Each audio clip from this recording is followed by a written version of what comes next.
At rockthecradle.org. Every moment powers hope for newborns and mothers cared for at the Beeman Neonatal Intensive Care Unit and the Ascension St. Thomas Foundation. Get tickets now at rockthecradlenashville.org. This is the energy of electrification. Available Type S high-performance variant, nearly 500 horsepower and 278-mile EPA range rating. Choose from our complimentary charging packages so you can charge how you want. The all-electric Acura ZDX. This is the energy of innovation. Acura, precision-crafted performance. Range estimates for comparison purposes only. Actual range will vary. Experience the thrill at Gary Force Acura, proud sponsor of the Nashville Predators. GaryForceAcura.com. Your sports live here. WBUZ HD3 Laverne. We are the Game Nashville Sports Network. ESPN 94.9. The Fan. 30 years of the best sports talk in Middle Tennessee. It's the George Plaster Show, featuring Tennessee Sports Hall of Famers Kelly Holcomb and young gun Billy Derrick. And now, here's your host, George Plaster.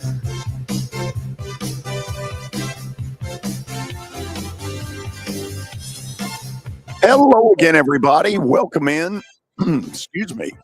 On how would we describe this? A hotter than all get out, late July Wednesday afternoon. Boy, if you've got to be outside, get the sunscreen. That's important. It's too hot. I mean, I was in Florida for 3 days, and this feels worse than that. I'm not questioning it. You're probably right. Kelly's going to rip me, though. Well, let's see how he does. Let's bring him up there. I am, because you're soft, Billy. I mean, yeah, when you're in Florida, you got a breeze off the ocean, man. That's what you go to Florida for. I mean, it's hot down there, but you got a breeze right here. It's stagnant air, man. It's July in Tennessee, man. Get over it. Grow up. It's an oven. I mean, we get all these alerts like it's hot. Okay. Hold on. It's supposed to be hot. It's summertime. Hold on. Let me read you. Oh, I know. What the alert is. An extreme heat warning. Well, no kidding. Yes. These conditions are expected to last until 8 p.m. when it'll turn 40 degrees. I told y'all that story with me when I was a kid, man. They didn't have heat warnings back in the day, but it was 98 degrees back then, and they didn't have, hey, it feels like, well, it felt like 110. It was hot back then, too. Kelly, will you miss me tomorrow and Friday? No. That's not. Just being honest. Well, you certainly are doing that. Billy, how about you? No. Well, that's cause right there, Hoss. He signed your checks, my man. That's why is mine disturbing and Kelly's is because whatever. He's got the little bankroll behind him called the NFL. Oh, okay. Yeah. So, Kelly, what would we describe that as? Would that be insubordination? No question. Conduct detrimental to the team here. You know what I'm saying? I like that. He's been placed like Emmanuel Classe on administrative leave. Paid. But, oh, no, yours will not be paid. Yours will not be paid. Terry McCormick is enjoying all this. By the way, later this hour, I will have some news on this whole Emmanuel Classe thing that's going to get your attention. Time now, however, for the Daily Titans Update, apparently sponsored by the Nashville Sounds and that hat. Terry, how old is that? I like the hat, and the Yankees are frustrating me these days. So, no, there you go. Whatever, deal with it. Y'all have won enough. What's going on out in Titan land? Well, another day of padded practice and another struggle for the offense. And Cam Ward had 3 passes tipped. One of those was intercepted. He didn't seem concerned about it. He was asked about the tip passes. He said, on a couple of those, he dropped down to like a sidearm angle to try to create a throwing window. That happened to him yesterday on one of the interceptions. He was able to complete that pass today. And he said that he's been doing that since he was 6 years old. And, he had passes that got tipped when he played in high school and in college, and he's sure that some of them are going to get tipped. But to me, that's a little bit of a concern that, these balls are getting batted up in the air, because the last thing you want is the ball batted up in the air and some defensive player being able to outleap your offensive lineman or whatever, at the line of scrimmage and pick it off. So, Kelly, you're listening to this. How concerned should a Titan fan be? I mean, not right now. I mean, I've gotten past his tips. I remember Tom Moore getting on to me one time for my elbow drop, and he's got some of the issues too. He can throw it from every angle, but you're going to have days like that. And I was just thinking, like, if a defensive coordinator told the guys not to rush and just stick their hands up in the air, they'd probably bat every ball down except go routes, So it's a tough deal. You have to throw through windows, and he's having a tough couple of days. But I said it the other day. I mean, he's a rookie. He's going to have tough days, and you just got to get through that. And if he's got a good attitude about it, which it sounds like he does, so you just got to keep moving forward. Things are going to, you just got to keep learning and can't worry about things like that. That's football. Sometimes things like that are going to happen. And just like my college coach used to say, there's 3 things that happen when you throw a football, and 2 of them are not very good. So that's kind of happening right now. Yeah, he brought that up himself when he was asked about what was going on today, and all the interceptions over the last couple of days, and certainly that's an age-old adage that has been thrown around when you're talking about the passing game. But in all honesty, I mean, I think the kid is going to get it, but it just feels like that it's a very slow process. It feels like, if you want me to actually put a comparison to it, and I know it's not fair to compare players, it feels like he's not as far along in his development in this offense as Will Levis was at this point after a week of training camp last year. Now, maybe that's because Levis had already had a year under his belt to play the league, even though he was in a different system. But it just feels like he's like my golf game. I'll hit a ball and it'll be good and it'll look great. And then I'll hit 3 or 4 shots and go, what was that? And then at the end of the hole, I'm writing a 7 on my scorecard and wondering, why am I not doing better? And I think that it kind of feels that way watching Cam Ward. There's a couple of good throws and there's a couple that you go, what was that? And George says, why don't I just quit? So the best way to combat that, Terry, is to use a pencil with a big old eraser. You'd be amazed. Right. George is that guy. He's one of those pencil pushers when you play a charity event and you get a team that comes in 24 under. Come on, man. No, I've never done that. George. I resent you saying that. Sure you do. Oh, I'm not a good golfer by any means, but I did have one shining moment playing golf. And it was actually at Boots Donnelly's old tournament that he used to host. Oh, okay. We were on a par 5 at Hermitage. And we had some guy on our team, big old guy, and he could crush the ball. He drove it over 300 yards. I mean, he just mashed it on this par 5. Well, I step up and we're 120 yards from the pin, and I hold out on that sucker. It was the only shot of mine we used all day. Wow. It was a double eagle. What exactly does this have to do with the Titans? Nothing, but I thought you'd like to know. Is there anything else you do want to share? Well, Calvin Ridley left practice early today, but he had looked like he had a bit of a calf issue, but fortunately just a cramp, so shouldn't be anything to be concerned about. Terry, tomorrow, same time, same place, without me. I will not be here. These two clowns seem thrilled by that. Yeah, they seem to be, overly sort of like substitute teacher day at school. Absolutely. The teachers play, the mice will play. Terry, talk soon. All right, see you. That's Terry McCormick's Daily Titans Update. Billy, I would assume that you have an update with some level of substance to it.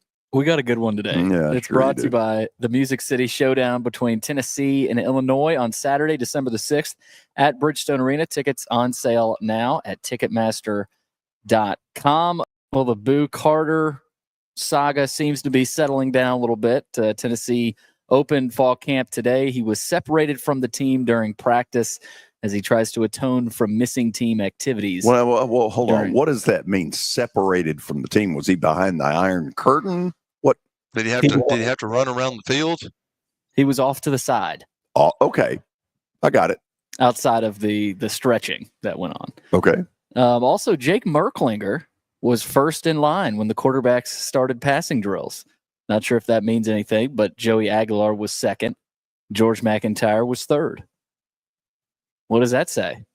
Don't know, but it does make you wonder if the University of Tennessee has seen something about Joey Aguilar that they've said, ugh.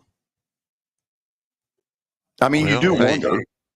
Yeah, and Doring said it a couple of weeks ago when you were down in Atlanta with him, Billy. He said, I'm not so sure that Joey Aguilar is a shoe-in for the starting position. And then you ask Basilio, and he's like, what is Chris smoking?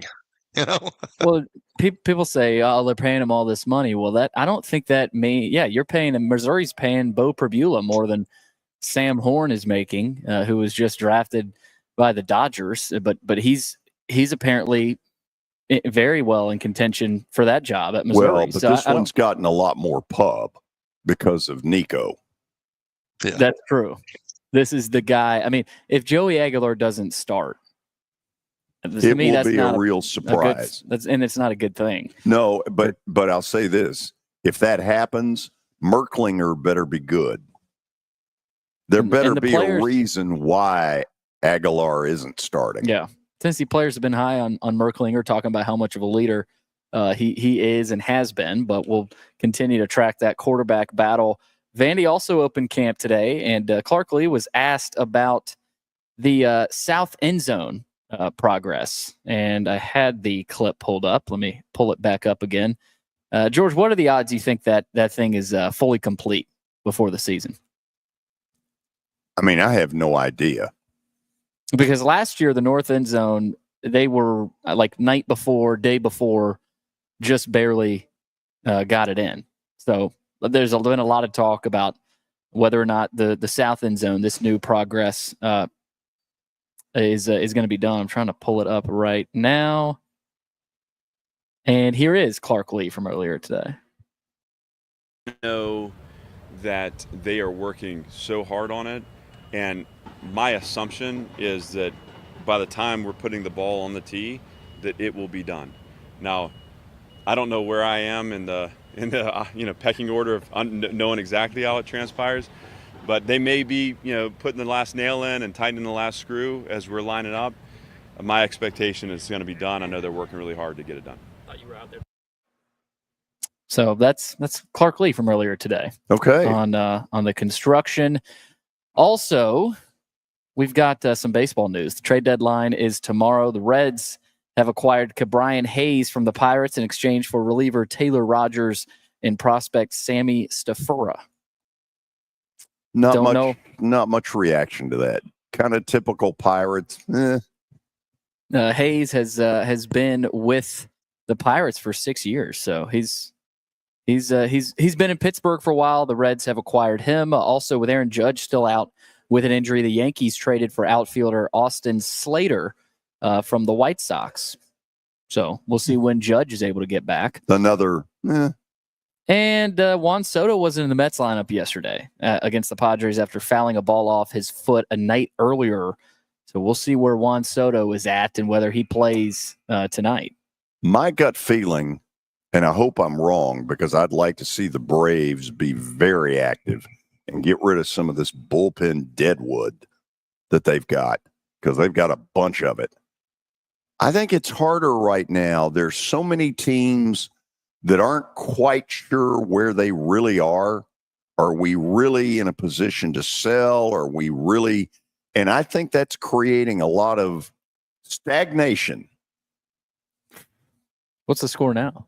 No score between. No score in the eighth inning. A kid, Joey Wentz, who the Braves, this is one of these bargain basement jobbies. Former Detroit Tiger pitched 6 2/3 of one-hit baseball. So in a sea of gloom, You've got there's a little ray of sunshine. Well, another ray of sunshine is what's going to happen Saturday night in Bristol.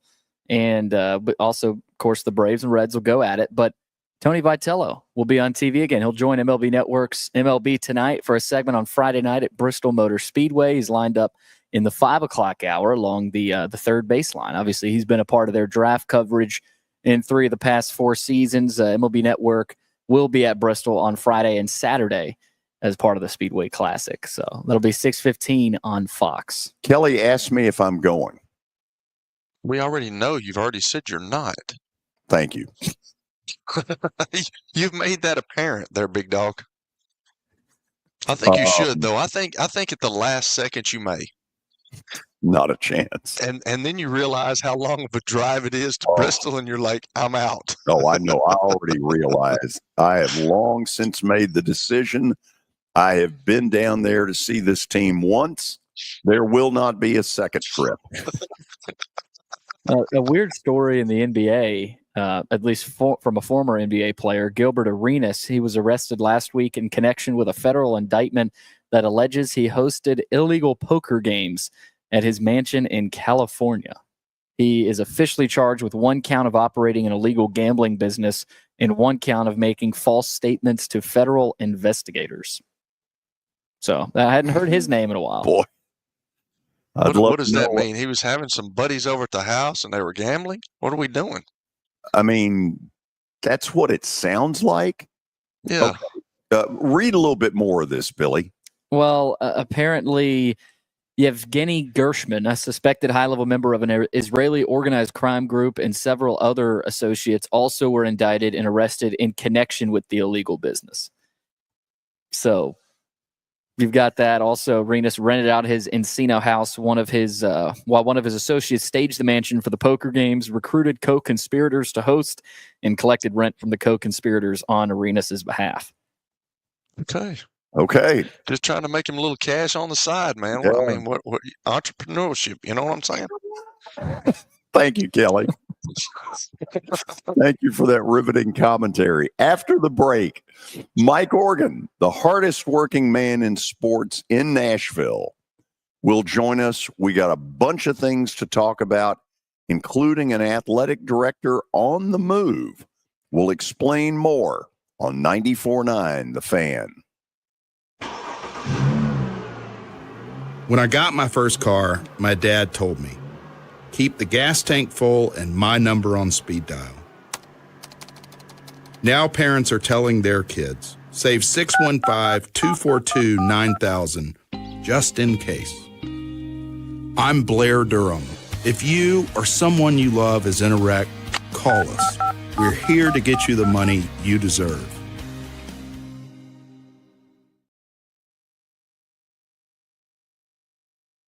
Attention, Big Orange Country. Tennessee and Illinois will square off Saturday, December the 6th at Bridgestone Arena. This is the rematch of a great college basketball game last season in Champaign that went right to the wire. And this one figures to be more of the same. Tickets are on sale now. You can grab your seats by going to Ticketmaster.com. That's Ticketmaster.com. Tennessee, Illinois. It's big time.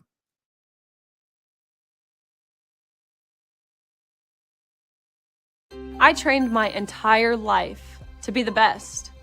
I was one of the fastest women in the entire country.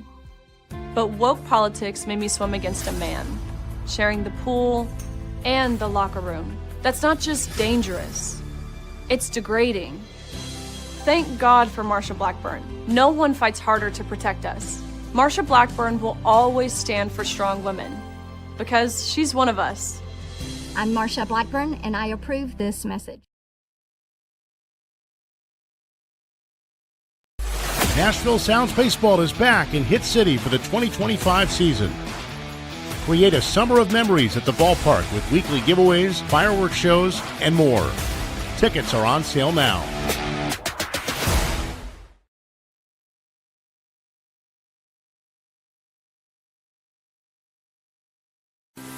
At Wilson Bank and Trust, we believe you shouldn't have to choose between personal service and digital solutions. As your local independent bank, we're proud to offer the relationships and trusted service you expect, along with the tools and technology that keep you moving forward. So whether you're growing a business, buying a home, or planning for the future, we're here to help. Because this isn't just where we work, it's where we live too. Wilson Bank and Trust, here to get you there. Member FDIC. Along with the tools and technology that keep you moving forward. So whether you're growing a business, buying a home, or planning for the future, we're here to help. Because this isn't just where we work, it's where we live too. Wilson Bank and Trust, here to get you there. Member FDIC. This is my buddy Stan Harrison from Apple Collision Centers. Recently, you've been talking to me about companies that have a fleet of trucks and they're always in need of repairs. That's right, George. We understand that nobody likes to deal with the auto body repair process. We try to simplify that at our 3 convenient locations. We work with all major insurance companies. We help to ease the stress of the auto body repair process. We're located in Old Hickory, Hendersonville, and Gallatin. If you need our services, please stop by and see us. And how convenient that we have that in the background. Now, seriously, these are good folks. They do really good work. Give them a holler. Tonight, your Nashville Sounds continue their 6-game series in Scranton-Wilkes-Barre. Pre-game at 5:20. Your sports live here on 94.9 The Fan and the Game Nashville app. It's the George Plaster Show. Your sports live here on 94.9 The Fan.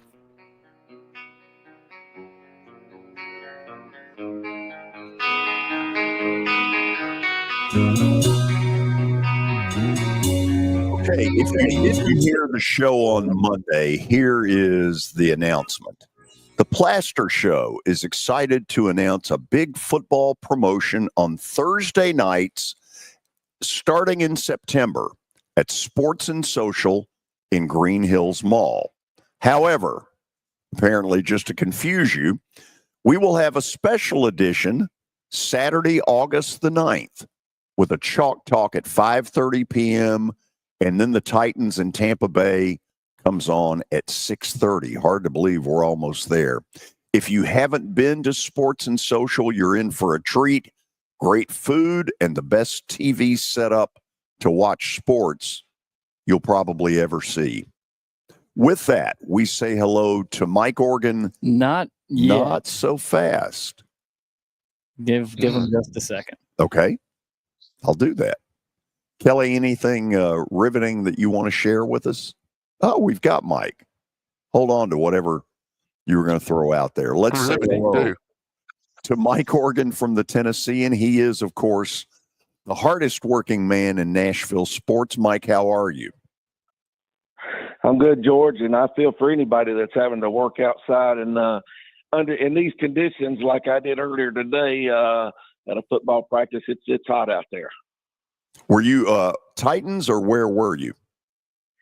I was at Tennessee State today. It was the first practice under Reggie Barlow, who replaced Eddie George, and thought it'd be good to go out there and see what was going on over there. And so I went to their practices. They went a little bit early to get out of the heat. They went around 9:30. So this is a team that he's inheriting that got into the playoffs a year ago. Kind of give us a thought or two. Can they do that again, or is this a little more of a rebuild? Yeah, George, and I want to kind of go off of that too and say that the FCS National Championship Committee is here this week. They're here today. They were here yesterday. And speaking of Tennessee State's success last year, I went over and met with those guys yesterday, and they said they would love it if a team like Tennessee State that jumped up and got in the playoffs last year, or a Tennessee Tech that is picked to win the OVC this year and shared the title last year, would love it to see a team like that in the championship.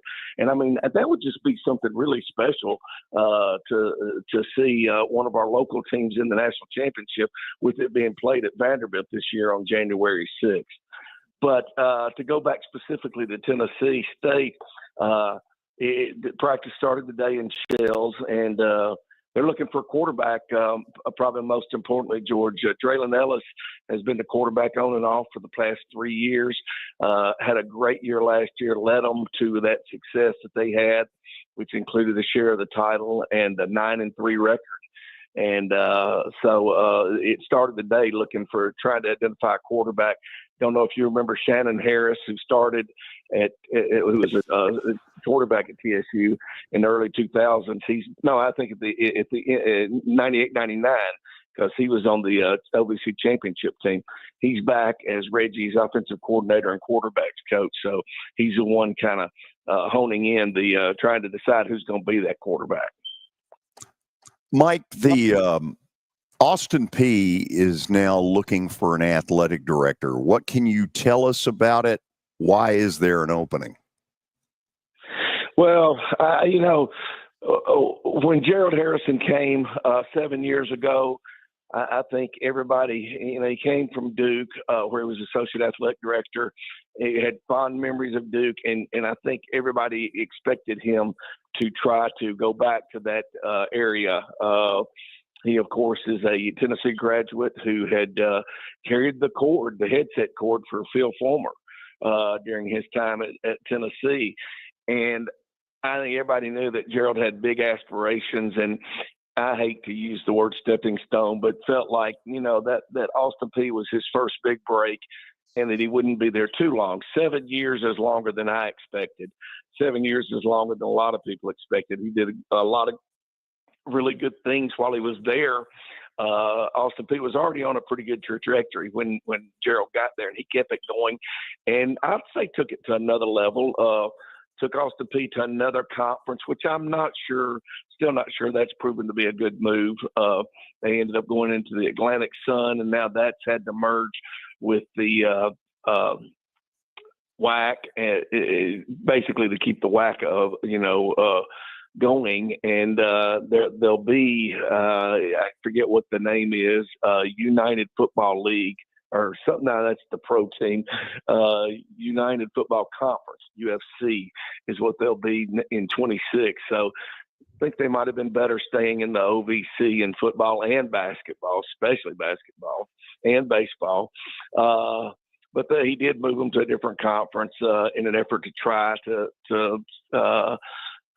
get some more exposure and I think to try to get them to the FBS level. So, good and bad there, but I think everybody always expected that Gerald would leave. And then when something like Marshall opened up, as it did, he was gone.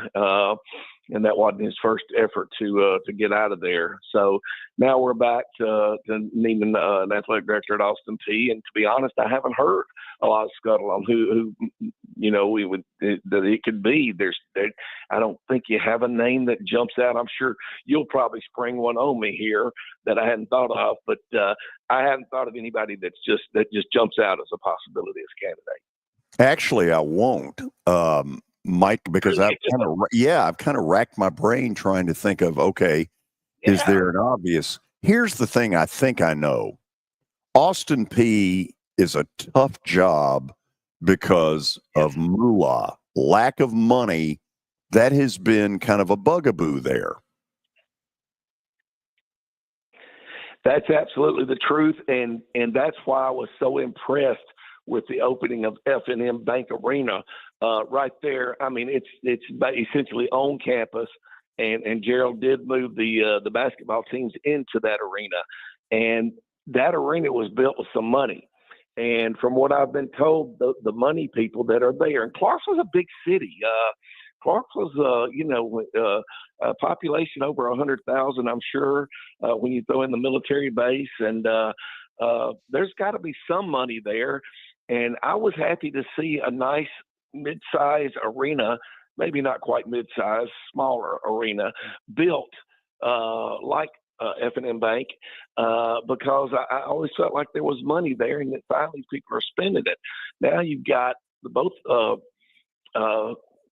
Austin Peay basketball teams are going to play there. The Predators have a presence there, and they helped with the building of the arena, and the Nashville Cats from all I've been told, that will play their home games there next season and played there this year with some success in terms of attendance. So, maybe that's changing, George. Maybe people are finally starting to spend money up there, and especially now the kind of a little crown jewel like that arena. When you get off the interstate in Clarksville, their traffic has gone crazy. There are some people there. That is a big growing deal. Kelly, what do you got for Mike? Mike, I was thinking, you said you went to practice today. I want to know how coaches are handling this heat, and I want to know, I don't know how the NFL practices anymore, because are they just doing one-a-days? Do they do two-a-days? I can remember being with Coach Donnelly, and you being out at TSU today. I know they practice early in the morning. Are colleges coming back at nighttime and having two-a-days, or they just have one-a-day and a special teams practice? I'm like, I don't know anymore about how they do practice in training camps, because I know training camp. I remember when I went to my first training camp with the Indianapolis Colts, and we were in Anderson, Indiana, and we stayed there for 5 weeks. And I wanted to fight somebody by the time we were, by the time we finished, I could not wait to get out of that place, because it was 5 weeks. And now the NFL don't really even go to training camp. And I know they have all these OTAs, but I want to know how they're doing practice, especially with this heat. But how is the NFL, how are colleges treating this? Do they have one-a-days? Do they have two-a-days? Well, interesting, Kelly. We had a discussion about that at TSU today as I was leaving, and I said I won't see you guys this afternoon. It's not like the old days where we'd be back in the afternoon. Kelly, I remember when I was covering Vanderbilt from '92 to 2002, going to Bell Buckle, and I'd go down there for morning practice around that same time, 9 o'clock, and then be back out around 3. Donardo got them back out there in the heat.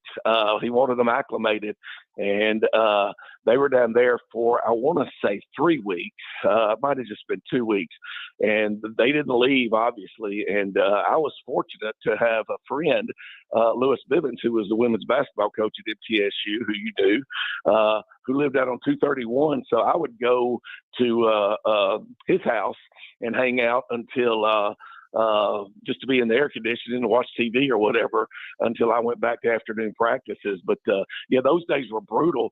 Just covering it was brutal. I can imagine being somebody like you that had to go out there and hit twice a day like that. So what colleges have done, they got rid of two-a-days a long time ago. I was talking to these guys this morning. We were talking about 7-8 years ago. It's been since you've been allowed to have two-a-days. What you can do now is you can have a morning practice, and then you can come back in shells and not put your helmet on. You can't wear your helmet in the afternoon practice. Basically, they call it you can come back with a walkthrough is the term they use.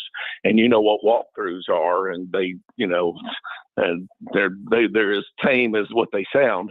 And so that's what you can do now. And of course, nobody does that because there's no sense in it. It's better just to go in and watch film and let them recoup until the next day and go as hard as you can in that morning practice with, taking precautions. But that's what they do now. As far as two-a-days go, you're allowed to go out on the field twice, but the second time you can't put your helmet on and you can't put your pads on, but just shells. And, so in order to be careful. So they implemented that rule. So that's a rule now. You just you can only go, you can't have helmets on in the afternoon. Yep. Well, you can't have helmets on in the afternoon if you practiced in the morning. Oh, wow. Well, okay, so what are they doing? So Mike, what are they doing? Because I don't know this. I'm being honest. I'm coming in this with blinders on. I don't know. Like, I haven't even thought about. I went out to Arizona when Bruce Arians was the head coach out there, and it shocked me how practice was. But he was telling me about training camp. What are they doing in training camp with is it just one practice a day in training camp with NFL teams now too? Yeah, they go in the morning usually. I'm sure of that. They go in the morning around, because I get the schedule every day, and they go in the morning around 8 o'clock, 9 o'clock, something like that. And, they'll have some 11 on 11. I know they had enough today for Cam Ward not to perform well for the second straight day. They were out there long enough to do that. But there's no extended periods where they're hitting, and they will usually there's only contact about twice, I think, during the drill, during the entire practice. Like I said, on some 11-on-11, and then if they do any 7-on-7, or what little contact drill they might do in their positions. It's funny how times change, because I can remember being at middle, and we had they call it the Blue Raider barbecue. And I think Coach Donnelly was pissed off that day, and we had to go back after the Blue Raider barbecue. And I think we already had 2 practices that day, and he was upset about something. And yeah, it's just it's amazing how times have changed. It really is in football. Yeah, and I heard Amazing. somebody talking about that today about a lot of this is a lot of what we're talking about now is the NFLPA, and it's kind of you pick your poison. Okay, you don't want your guys to get hurt during camp, but you run the huge risk of getting them hurt in the first 2 exhibition games, and I think we're down to 2 exhibition games, maybe 3, or getting hurt early in the season because they're simply not in condition because you haven't prepared them well enough in camp. They haven't hit or gotten hit enough to be prepared for when they really do get hit, and so it's pick your poison. Either pay for it in camp or pay for it in the early part of the season when you're going to lose them for games. In my opinion, the product suffers. It takes them 2 or 3 or 4 weeks to get into the groove of the season, and I think the fan suffers for that. Bruce was, when I talked to him out in Arizona, he was upset about that. He said the productivity is going to go down, but you're right, Mike. They get injured because here's the deal. We all know it's a violent game. We signed up for that. I signed up for that. I had a bunch of I signed up for all that. But you have to hit, you have to tackle, you have to block in the game of football. And when you're not practicing much, and you don't get any preseason reps, because they're probably not going to play much in the preseason, the first team. So when you don't get any preseason reps, it's going to take you time to catch up. And I just think the fan suffers because the product on the field is going down every year. To me, that's what it seems like to me. Kelly, you'd be shocked at how little players are taken to the ground on the pro level and on the college level. Even if there's quote unquote contact, it's much of it is 3/4 speed, and most of it is you don't take them to the ground. Even when you hear these 11-on-11s and 7-on-7s, they're not taking them to the ground. And then all of a sudden, either on August 30th or the first week of the NFL games in September, they're being taken to the ground. And guess what? They get hurt because they're not used to it. It's just, I don't understand what the thinking is that, and you talk about getting in trouble. You take somebody to the ground in preseason camp, and when you're not supposed to, and they will rail on you. I mean, and obviously quarterbacks are untouchable. They're never touched in preseason camp, and I think that's why they suffer greatly. Also, when the action starts, is because all of a sudden they're under pressure, true pressure. Mike, you've covered Marcel Reed ever since, maybe before NBA. I know you followed him, and obviously his dad, the former TSU head coach, Mike Elko at Media Days, said a lot of folks are sleeping on him this season. He led the SEC's top offense in conference play last season. I know he was back at NBA a couple of weeks ago before camp started. What can we expect from him, a guy that surprised a lot of people last year? Yeah, you talk about, I've known Marcel since he was 4 or 5 years old, obviously, being Rod Reed's son, and Rod being the longtime coach at Tennessee State. And Rod would come to practice and tell us, Marcel was a running back in Pee Wee League when he played over at Una Antioch in whatever the league was, Junior Pro or whatever it was. And he'd say, yeah, Marcel scored 8 touchdowns in the game Saturday. Marcel scored 6 touchdowns, whatever.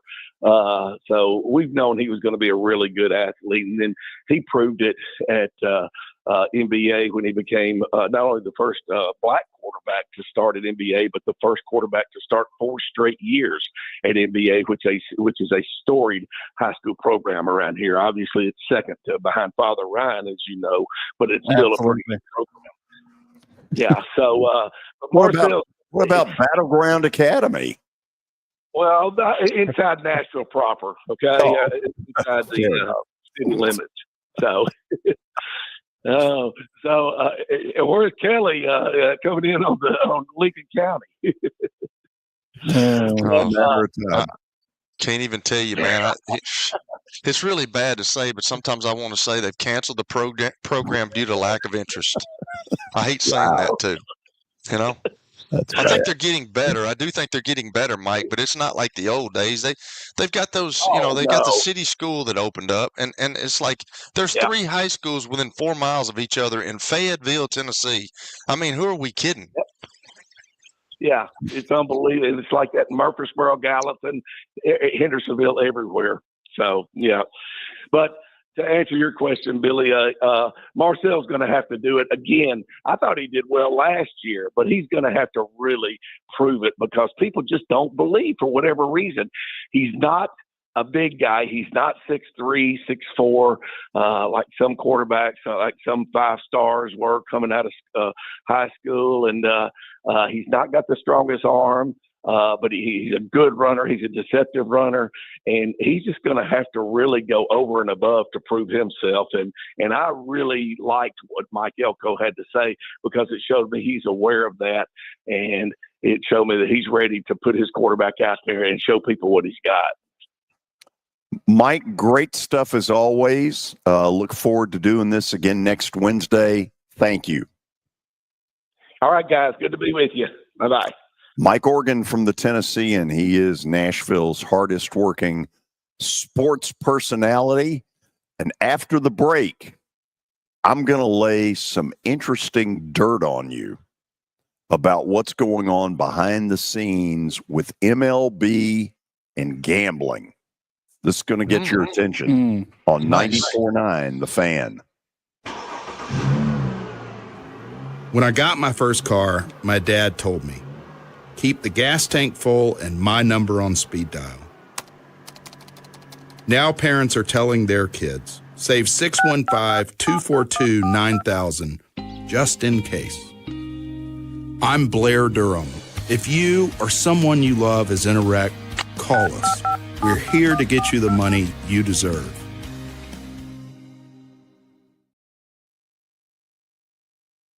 If you are paying too much for your health insurance, you know what? You need to contact the folks at Pancoast Benefits. Pancoast works with businesses and individuals to tackle the high cost of health insurance.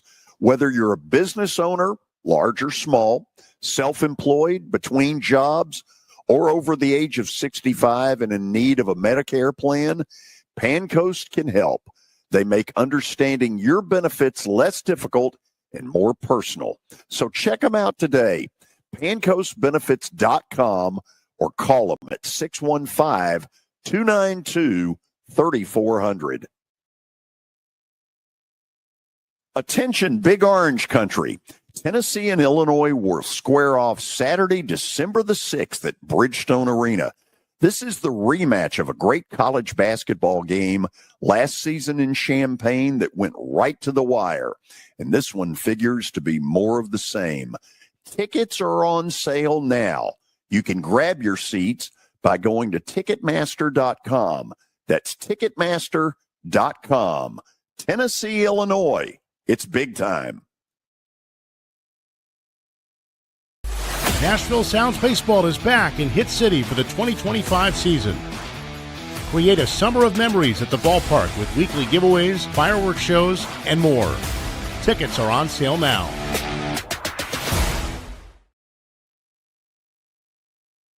I trained my entire life to be the best. I was one of the fastest women in the entire country.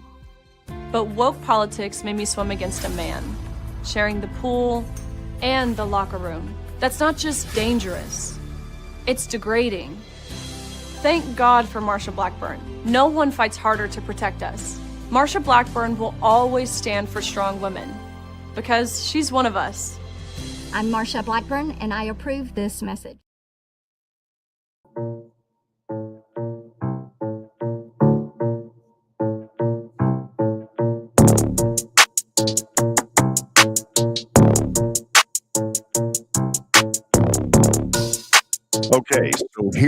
dirt. A couple of days ago, Major League Baseball placed one of the really elite closers, Emmanuel Clase of the Cleveland Guardians, on administrative leave for the month of August. He'll be paid, but he will not be allowed to pitch for the Guardians. First of all, the timing is really tough. The trade deadline is sometime tomorrow. And the Guardians are, I want to say, like 3 games out of the third and wild card position. And without Clase for a month, that is a big, big loss. So here's sort of the story behind the story. Apparently, these gambling companies now have a bet where you can put money on whether the first pitch of an inning is a ball or a strike. I was not aware of this till a couple of days ago, and that's where Billy helped me here because I didn't know this till a couple of days ago. Yeah, first pitch of every inning, you can bet on whether it's a ball or strike. And Clase, there's video out there that he basically chunked. One of them wasn't as bad. It was, that was actually Ortiz. Luis Ortiz was the one that wasn't as bad. But Clase, there's a video that came out, and his bounced 10, 15 feet in front of the plate. And that doesn't happen. And so that's where everything started. And so supposedly MLB is sitting there with suspicions. They had already placed another Guardians pitcher on administrative leave who has nowhere near the resume that Emmanuel Clase does. So this one's gotten everybody's attention. Well, the Major League Baseball Players Union has basically behind the scenes told MLB, you damn well better be right about what you're doing here. You apparently have suspicions, but it sounds like the Players Union doesn't think there's proof. Now, you've already got a really pissy environment going on right now between the players and, in particular, the commissioner's office. We've got a report that came out 2 days ago that Bryce Harper threw an F-bomb at the commissioner, Rob Manfred. And supposedly, according to the report, Rob Manfred F-bombed Bryce Harper back. And it had to do with the salary cap or the attempt by the owners to implement one in the next negotiation. The next collective bargaining agreement expires, I think the date is December 1st of 2026. I fully believe at that time that we will have a lockout. Now, it doesn't mean anything until you get to about March, and then it gets very serious. But from everything I'm being told, if the Clase thing that MLB suspects is nothing more than just, kind of circumstantial, the Players Association is going to go to the mat on this. Mm-hmm. I agree. I told y'all, man, gambling it's been around forever, George. I hate to say that, and it's been around in locker rooms forever. Just it's coming out now more with social media and things like that, and now you're getting all these big companies that are gambling companies involved in all this stuff, and now more stuff is coming out. But yeah, that's a little crazy, and I don't know how. How would you? I know he threw a bad pitch, but how could you? They better be right. But how would you know? I don't know how you would know. First An of all, unusually large amount of money was bet on that pitch, and that pitch was 10 feet in front of the plate. So did he? So he's connected some way with all that, and with is that what they're saying? And also maybe connected with the other pitcher who has nowhere near Emmanuel Clase's resume, who's also a Cleveland Guardian. And so putting two and two together, there's sort of, okay, is one linked to the other? And MLB, at least the Players Union, does not believe that MLB, quote, has the goods on Emmanuel Clase. They have suspicion, but they don't think they have the goods. And apparently they have sent word to the commissioner's office, you damn well better be right. Because if you're not, all hell's going to break loose. Oh, and I agree. They will break it loose. Because you bet, like, you talk about that on the show all the time, George, about how you don't like putting stuff up there without factual evidence. You don't like saying things without factual evidence. And if you are throwing something out there and you really don't, now I understand where they're coming from, but man, that's litigation crazy right there. Somebody on Twitter did the numbers on Clase. He said Emmanuel Clase has thrown 22 pitches this season with an 0-0 count with the bases empty outside of the game day strike zone. Of those, I've classified 11 of them as uncompetitive. So I've been alive for all of these strikes that baseball has had. And as a baseball fan, clearly, I remember them all. I remember graduating from college, and a month later, we had a 50-day shutdown in 81. Of course, in 94, we shut down in August and never played again. And we got into 95 and missed about 20 games before they started. Kelly, I have never seen the rhetoric since 94 as nasty as it is right now. The public is sitting there going, okay, the Dodgers with Ohtani, they've got, I want to say it's a $370 million payroll. Yeah. The Marlins have somewhere in the neighborhood of an $85 million payroll. How can that be good for the game? Well, we all know it's not. So you've got the owners pushing for a salary cap, and you've got a players union that is way stronger than yours. Yours had the backbone of a chocolate eclair, as you know. But the baseball union, those guys have been for real all along. And they are trying to hold fast right now. Manfred, who I think is a problem as commissioner. I'm not a Rob Manfred fan. Manfred, it's been made very aware to him that the players hate him and they don't trust him. So he decided to basically go meet with all 30 of the teams in an effort to, get better relations. Well, when you hear this story that Bryce Harper F-bombed him and told him to get the you-know-what out of his clubhouse, maybe Rob Manfred needs to rethink whether he needs to be all that involved, because it's apparent to me the rhetoric is uglier than I have ever seen it since 94, and I don't think baseball can afford to have this again.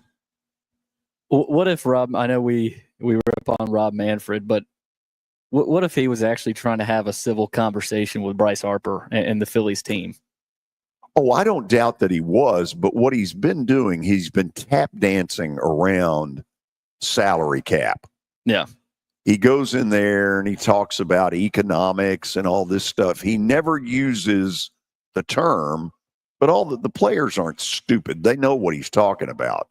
Now, where Harper's thing goes a little awry for public relations is when that termite Scott Boras then comes out and talks about all the hardships Bryce Harper has had because of salary cap implications. I'm like, this guy has a $330 million contract. Shut up. Don't tell me that. I don't want to hear it. I mean, Bryce Harper, don't get me wrong, great player, hard worker, but hardships monetarily, give me a friggin' break. George, so you think that baseball is going to go to a strike? Do you think that's going to happen? Kelly, I want to hope and I want to believe that cooler heads will prevail, but I don't think so. I think. And what do you think that's going to do to the fans? What do y'all think that's going to do to the fans? Well, there are already not enough fans. Most of them are in my category, older, used to it. The younger generation doesn't seem to be, as in tune to baseball. Baseball can't afford this. But the rhetoric, the way I'm watching it, it's since 94, I've never seen it this nasty, this early. Maybe that's good that they get it all out there now, but maybe not. Although I'll say this, I would love to have been a fly on the wall when Harper went off. Oh, gosh. Can you imagine what that clubhouse was like? I know it's the national pastime, man, but I'm like you. I don't think they can afford this because football has taken the country over. And that back in the day, you're absolutely right, George. When you said that it's older crowd, it is the older crowd that still goes to the games. It still does the box scores. It still does all that stuff. But the younger generation is different, man. And football's taking this thing over. And I'm not sure, looking from the outside in, that's a good move for Major League Baseball to go on strike again. Yeah, you throw a strike on top of some of the issues they're having, whether it's, the betting stuff is in and of itself, but, it's pitching dominated. That's one of their issues. Well, this is a year right now where pitching seems to have dominated in historical numbers. And Danny may have better explanations than I would on why that is. I've got my own theories, but watch this Emmanuel Clase case very closely, because if they end up having to say, well, we really didn't have anything, the Guardians are going to say, you screwed our season. The players union is going to cry foul, and all hell's going to break loose. I'll say this for MLB, whatever it is they suspect, and they're probably right, they better have the goods. We'll go to break, and then we'll go stat of the day. And then Daniel Furman, who is a college sports business consultant and an expert on NIL money, will join us. This is 94.9 The Fan. Tonight, your Nashville Sounds continue their 6-game series in Scranton-Wilkes-Barre. Pre-game at 5:20. Your sports live here on 94.9 The Fan and the Game Nashville app.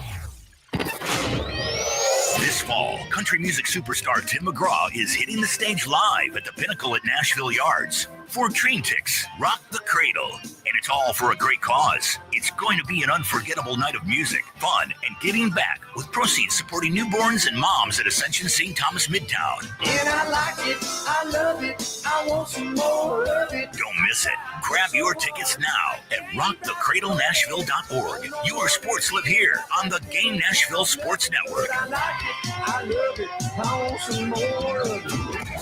Hey guys, it's Mike from Newton Nissan. Put the remote down. Are you really about to spend another weekend binge watching a show you've already seen twice? I can't let you do that. The hiking trails at Radnor Lake are perfect right now. You can dance with a big band at Centennial Park. Heck, even a spontaneous drive down the Not Just Trace with the windows down is a better story. Your summer deserves more than reruns, and your car should be ready for every new adventure. If it's not, you know who to see. We've got the keys to better summer days ahead. Let us change your experience with car service. Visit newtonnissan.com to make a service appointment today. Join CORE in turning tables for a brighter future. The Serving Up Hope campaign is a nationwide effort to support food and beverage service families when they need it most. Whether it's illness, injury, or natural disaster, CORE steps in to help families stay strong. And now you can too. Spread compassion, share hope, and serve up something that truly matters. Get involved today at coregives.org. That's coregives.org. Experience the spirit of the American West at the Buffalo Bills Center of the West in Cody, Wyoming. 5 museums under one roof. Each exhibit a step into another era. Located 50 miles from Yellowstone. Begin your adventure at centerofthewest.org. Laundry piling up? Make it easier with the latest washers and dryers from Electronic Express. We carry top brands like LG, Samsung, Speed Queen, Whirlpool, and GE. So whether you need an all-in-one unit, stacked unit, front load, or top load, we've got that. With free delivery, the guaranteed lowest prices, and up to 24 months free financing, upgrading your laundry room has never been easier. Find your perfect setup in-store or online, only at Electronic Express. We've got that. Houston Clinic Orthopedics at TriStar Summit offers world-class orthopedic care. The doctors at their Hermitage location specialize in general orthopedics, sports medicine, and hip and knee pain and injuries. Get back to enjoying life sooner. Schedule your appointment online at tn.houston.com. Conveniently located in the TriStar Summit Medical Center in Hermitage, right off I-40. When experience matters, trust Houston Clinic Orthopedics. Your sports live here. WBUZ HD3 Laverne. All around the world on the Game Nashville app. We are the Game Nashville Sports Network. ESPN 94.9. The Fan. It's the George Plaster Show. Your sports live here on 94.9 The Fan.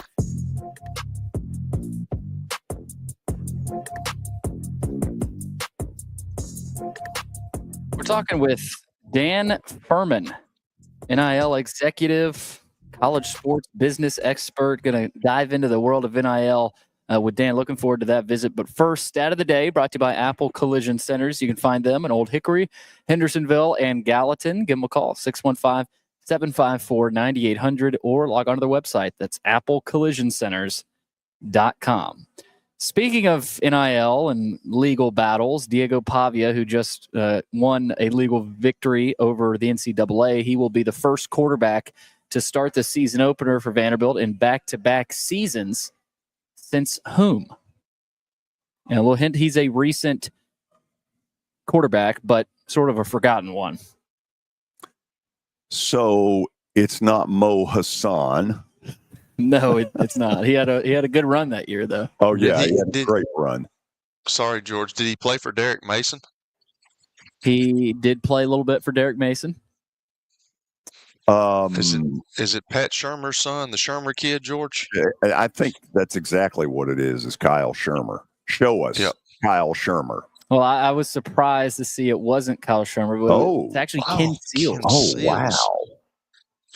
So he started remember the COVID year where they opened at A&M? Yes. He started that game and then started that 2021 season, I want to say. So, but they were not, I mean, the poor guy had no time to do anything. I can't believe that, really. We shall say under duress. He was under duress and didn't have the best feet, but was a good guy. All of the college programs these days are under duress, which is why we've asked Dan Furman to join us. This is going to be a very interesting conversation. Dan, thanks for joining us. And no problem, guys. I appreciate you having me. You're absolutely right that everybody's under a little bit of duress right now, especially as these payments all rolled over in July. It's been a little bit crazy, but I hope you guys are doing well. We're good. You probably have to dumb it down a little bit for me, but please, in your opinion, the stuff that Donald Trump tried to do a week ago and made clear I've ordered my cabinet to do X, Y, Z. Ultimately, what does that end up meaning? Yeah, I think ultimately it's going to initiate some action in Congress. There's been a lot of conversation amongst the Power Four on how Congress can help out in this whole concept. There's antitrust exemptions and other things that we're looking at coming down the horizon that are potential options for college sports. But really, when you break it down, I don't necessarily think this is going to do anything to collectives or to schools in the meantime. It's going to be really hard to enforce. Going to be something that you're going to get a lot of pushback on schools from, especially around the Olympic sports. And how does the model work? If we got to keep providing resources for football and men's basketball, it's going to be really hard to keep pushing money and scholarships into other sports. It just, at some point, the buck has to stop somewhere. And I think that's what everybody's feeling in college sports right now. That stress, that pressure of the financial aspect of NIL and what the last 2 years looked like. Last 3 years were very cash centric. A lot of schools spent a lot of cash up front. Donors were pushing money into their NIL collectives and their programs to go recruit and retain some of the best players in the country. And how sustainable is that in the future? I don't think it's very sustainable. So everybody's trying to sit back, reassess, understand what this 20.5 cap limit's actually going to look like, how long it's going to last. There's a 4% escalator in that every year, so it does go up. But ultimately, when you break it down, there's never been pay for play in college sports. So the main headline that came out of Trump's announcement was that he's basically putting all third-party pay-for-play agreements to rest. Like, you can't do it anymore. Well, the NCAA never allowed that in the first place. There was never pay-for-play allowed in college sports. And even though that it seemingly got that way, all these contracts with collectives and third parties were written up as marketing agreements. And I can't say I can't say that I see that going away anytime soon. So you're still going to have collectives. You're still going to have schools being really competitive and aggressive on the financial side. And everybody's going to be doing everything that they can to win football and men's basketball games, because that's the only way you're going to be able to afford what's next. Dan, the ruling from Claudia Wilkin that gave us this number $20.5 million for the schools, did it do any good? It did. I'm a believer in what they're doing, right? I think that they're working towards a solution. The House vs. NCAA settlement, it's polarizing. A lot of people don't believe in capping athletes, and there's kind of two questions out there right now, and this is especially in the state of Tennessee. I know there's been a lot of moving parts there, from going at the NCAA a little bit, but the questions are simple, and it's, are the athletes employees? If the answer to that is no, then it's going to be really hard to cap their earnings, right? If the answer to that's yes, then they need to collectively bargain, and we need to figure out what a union looks like. So it is going to do a lot of good. It's putting schools in a unique situation where they can actually begin paying these athletes now. I always felt bad, and this is probably a little bit tough of me to think this way, but the school was the one reaping all the benefits from these athletes who are going and performing and selling out crowds and going and performing, and then you're turning around and putting the bill on donors and other individuals. And I get that that's how college athletics has worked for a long time. It's going to be really tough for that to continue on in college sports, especially as this continues to evolve. So I think it was the right move. Them being able to pay $20.5 million is a huge step. I would have liked to see a little bit of a smoother process on the back pay for athletes that missed out on NIL earnings.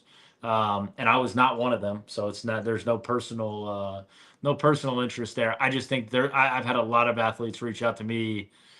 It's held up in court already. Are we ever actually going to see the money? Those are really tough questions to answer right now. I wish they had a little bit of a better plan on how they were going to activate that plan, because I feel like that was a massive part of the settlement and a massive part of how it got pushed through the court. Dan, and we're going back 35 years on this. I was once, for a brief amount of time, Memphis State's football and basketball play-by-play announcer. And so I watched, with probably more interest than most people, Memphis's attempt to throw something in the neighborhood of $200 million in sponsorship kind of dollars at the Big 12. And the Big 12 apparently just said, we got no interest in you. Did that surprise you that the Big 12 could be that flippant about that kind of money? It actually doesn't surprise me. I think that there's so much going on right now. There's so many moving parts in college sports. And I think that those Power Four conferences are trying to preserve more than anything and continue to, from president to president, hold the stature of their university. So the more schools that you add into that group, ultimately, the more pressure it puts on the dollar amount and the competition that you have. So I think that right now, a lot of those conferences are in preservation mode, and they're going to want to continue to not necessarily expand, but just protect what they have going. They're all making they have serious TV deals. There's a lot of money and a lot of opportunity there. And I'm not sure that a lot of schools that are on the market to potentially jump up into the Power Four have a ton of television network value, right? So I'm not surprised by that. I think that the Power Four is in a really good spot as they continue to weave through what college football is going to look like and how the CFP is going to navigate the next few years. In my opinion, I don't foresee a ton of change. I think you're going to be looking more in that 2 to 3 year time range before we see anything dramatic. Kelly, say hello to Dan Furman. What do you got for him? Man, how you doing? Good, man. How are you? Doing all right? I'm good. Hey, so you talked about, I want to know where this goes, because you talked about donors, and you keep going back to the same donors over and over again. Like, when is it going to run dry at some point? I mean, everybody says, well, They're this thing's exhausted. going to blow up at some point, but it's not going to blow up. It's not going to blow up anytime soon. But like, it's got to be with these donors. They've given money forever, but like now they're asking for more money. And like, is that ever going? Like, when is that going to dry up at some point? I think a lot of schools are seeing it now more than ever. Schools are having donors dry up. I've just hear rumblings through the grapevine that some of the biggest schools in the country right now their collectives are drying up, right? So, as that hinders some of the opportunities for players to earn, it's going to be difficult, and it's going to take some time for everybody to reset and reload and figure out what's next. But you're going to see a lot of schools adapt. Schools are going to make changes. They're going to find ways. At Louisville, we have a platform called Floyd Street Media. Floyd Street Media is basically an athlete-driven media network that's able to put our athletes in the spotlight nonstop. We're following them around for days in the life, walking into practice, what they eat on a Friday night, little things that actually put you behind the scenes and create content that's monetizable. So our department and Floyd Street Media and the collective, we all team together to pump this content out on social media and then use the local community to give them some sort of return for their money. So you're not necessarily just putting it in the pot and then it's getting paid to a player. You're actually getting marketing deliverables. Players are impacting you, helping your bottom line and helping your business make money. So I think that's where a lot of colleges are turning to right now. You're seeing a lot of schools shift to that content-driven model. And I think you're going to see a lot more of it moving forward. The multimedia rights space is going to get really interesting. Pro sports, obviously, they bring that in-house for a reason, and they manage it in-house for a reason because there's great margins in that business, and it's a sustainable business if you do it right. So I do think you're going to see a shakeup in college sports where resources are going to look totally different. They're going to be coming from different places. But again, we have a saying here where it's pioneers get killed and settlers take all the land. So the next couple of years, I think it's going to be a little slow. I think people are going to be trying to feel out what's next, and not a lot of people are going to take jumps like Kentucky did to go private and privatize their athletic department. And you're just not going to see a ton of people jump to that right now. But I feel like we're probably about 18 months out. So I read something not too long ago about a guy. He owned a company and he was talking about investing in a college organization or college football team. And is that where you see this thing kind of heading when you got individual sponsors, donors that say, hey, I'm not doing this anymore? Is it going to fall on companies? And are they going to be investing in the program? Because I think this is going to be totally different. I heard some guy that was an agent talk about, at some point down the road, they're not even sure if kids are, which I hope this doesn't happen, but he said this, I'm not even sure kids will go to class because they're making more money now, and football is going to be its own entity. Like everything will be on campus. You'll have the stadium on campus, the kids will be on campus, but it'll be its own entity. Is that where this thing's heading in the future? I hope that we don't lose the academia side of it. Like I hope that doesn't happen. I don't foresee that being a negotiable right now. Because that would take away college sports. It would just be a pro division, right? Football and basketball are going to be moving quick to that though. A lot of guys are online for the most part now. There's not a ton of in-person classes to begin with for athletes of that caliber. And then, I think to touch on your question about people investing in college sports, it's on the horizon. It's coming, and I think that it's beginning to happen, and those conversations are picking up quick. I think especially in the SEC, the ACC, some of the conferences are going to try and win championships over the next couple of years. The most interesting thing to me is you got a lot of public schools, public institutions. I don't know how feasible it is for you to have somebody come in and buy up shares in your basketball program or buy up a piece of your football program. I think you are going to see a little bit more collaboration on the facilities side though, because these schools are now putting so much capital into the athlete, into the player. What do the facilities look like? What do the actual resources around the team look like? And that's where I think you may see some of an influx of cash come into the space. And I've seen some stuff kind of start getting floated around out there on front office sports and some other concepts about private equity jumping into facilities, college facilities, and using multi-purpose facilities to host concerts and events and generate revenue in other ways other than just hosting football games, right? So I could foresee that happening. We've got a great setup at the Yum Center, and I could imagine that, like obviously the city owns that here, but if there's an opportunity on the investment side, I'm sure people would be salivating over something like that, especially because you already have the main tenant lined up and ready to go. So this NIL deal that came about, name, image, and likeness, it's totally different from what they expected because, Absolutely. if you got your name, you got your image, you got your likeness, I'm on a billboard or in a commercial, that's the guys that are going to get paid. And, with me being a former athlete, it's going to cause animosity in the locker room. But I want to know this for myself because nobody's ever asked this question. How many young men on a football team or on a basketball team? It's different with basketball because there's not as many guys. How many young men are getting paid on a football team? Do you know that? It depends school to school. I think there's different models based on what you're working with and the resources that you have. Right. A lot of schools have gone with the model of paying 70 to 80 players.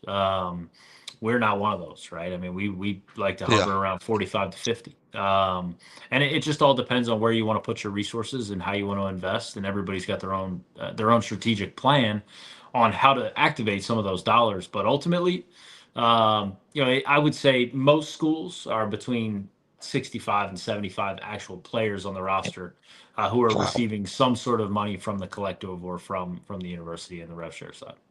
Dan, I apologize. I didn't even mention You're to you good. guys at the top that you're working at Louisville as the NIL collective leader that's there. All right. That's all right. Which That's is all right. very cool. And man, you guys made some headlines and some waves in the basketball world. Really impressed with what you guys did in the offseason with Pat Kelsey there. He probably makes it a lot easier to do that with how he sells his program. And I'm interested. The Big East schools probably have a situation like this where a lot of them don't even have football programs. Kentucky's a school that is investing heavily in basketball. We know you guys at Louisville are. How tough does it get sometimes where you gotta deal with the football coach, you got to deal with the basketball coach, and we know what Dan McDonald does with the baseball program. How tough do some of those conversations get? And I would expect, or I would assume that takes a lot of cooperation per se. Absolutely. It's very difficult. And just as you can always imagine, over the last, there's no secret that since college sports became an arms race, that every program, their head coach is looking out for their program, right? They're looking out for themselves. So, our football coach, we're so fortunate. And I don't think a lot of places are like this. We have coaches who get it. They're all rooting for one another. They all want to they understand that their sport doesn't have the same needs financially as football or the same needs as men's basketball. But baseball, they understand, hey, if they have a certain amount and they're in a certain wheelhouse, they can be as competitive as anybody in the country. And I think that our athletic director, Josh Hurt, has done a great job of setting that expectation to say, hey, guys, they may get more money, but that's because the market's different. And if you explain that to coaches, all these guys, they're entrepreneurs. They built their own programs. They've had to get there in some way, form, or fashion, and it took a lot of blood, sweat, and tears to get there. So they understand that every sport's different, and they're not just they're just not looking at this thing in a silo. So we've been really fortunate, but man, it is right now, especially because there's supposedly this $20.5 million cap, right? But none of our coaches know if it's actually going to hold up. And there's a lot of mistrust in what the College Sports Commission is doing. I'm not saying that's right or wrong. I hope that it does work. I hope that there's more structure and guardrails around college sports. It's just that I think from a precedent, we haven't really seen that just yet. We haven't seen it work. We haven't seen it be effective. So it's going to be really interesting because, look, football is going to take up a majority of that revenue share. And then what happens with basketball, especially in the SEC, right? You guys are smack in the middle of SEC country down there. So, in the SEC, you got to win in football. How do those basketball programs, how are they supported? Then the Big East, they don't have football. So in basketball, do they start taking a step ahead of everybody, right? They have a competitive advantage. Or do schools just still do what they've been doing and utilize the collective and work around the clearinghouse? Those are all the things that we're going to find out here over the next few months.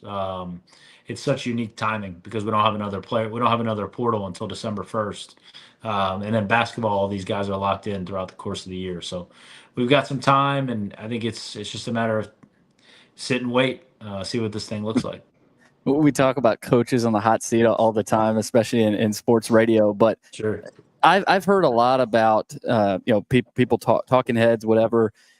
These coaches may not be fired as quickly anymore because hey, let's go get the players, especially at a school for example Auburn or an SMU, these elite level paying schools.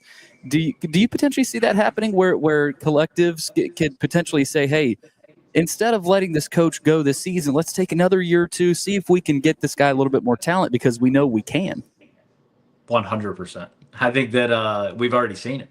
We've seen it. We've seen plenty of it. And I don't think that that's a secret. I think that there are schools out there like look. I say this. I would say this to them if I was sitting in front of them. Look at Virginia.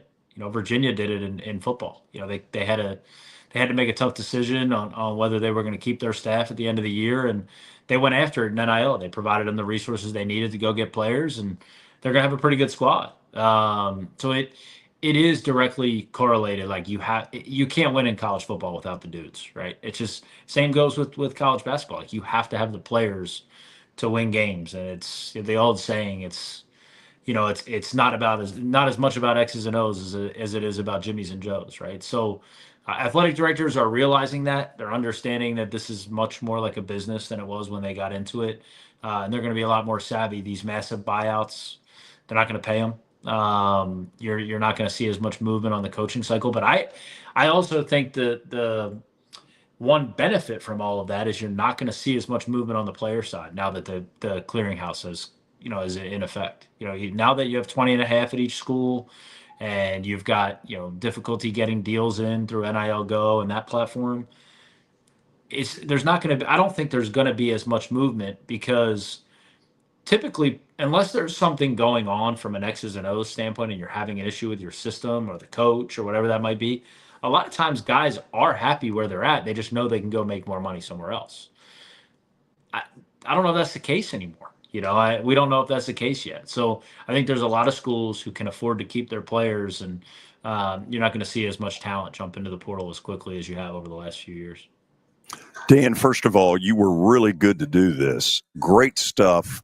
Thank you. I appreciate it. Next time you see Paul Rogers, who I think is a terrific play-by-play announcer, you tell him I said hello. He's a good man. I definitely will. That's an absolute legend here in Louisville. So I appreciate you. And if you guys need anything from me, man, always reach out. Dan, thank you. Appreciate it. Guys. Take care. Dan Furman, he is, let's see how we would call it, college sports business consultant, University of Louisville. Everybody's got a Dan Furman in their program now. And if you don't, you're behind the trouble. Yeah, you're in trouble. Is what you are. You're not behind the 8. You're in trouble. Yeah, you can't find the 8 ball. No. Okay. Here's what we're going to do. We're going to open up the phone lines and go wherever you all may want to go for the rest of the show.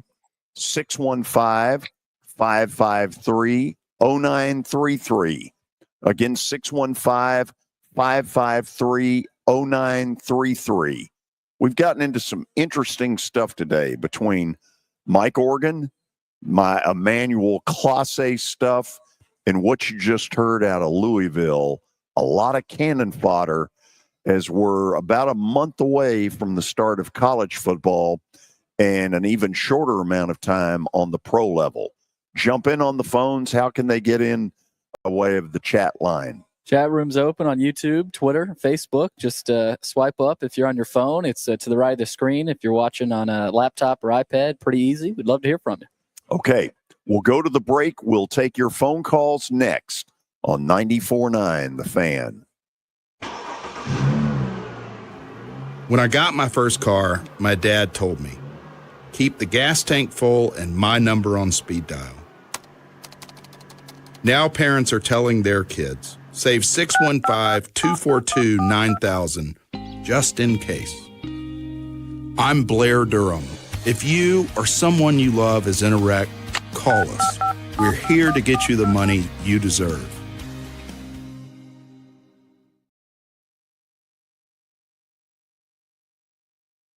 Attention, Big Orange Country. Tennessee and Illinois will square off Saturday, December the 6th at Bridgestone Arena.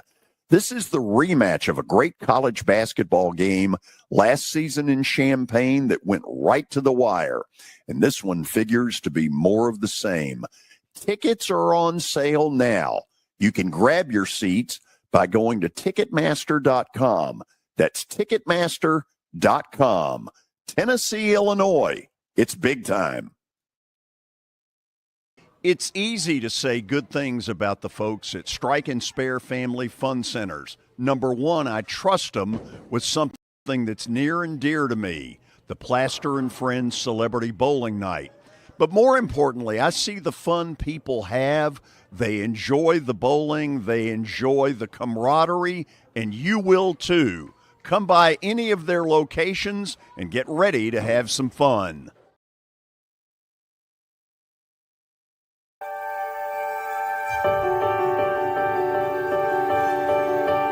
Are you ready to begin? Trevecca Nazarene University. From calling to becoming.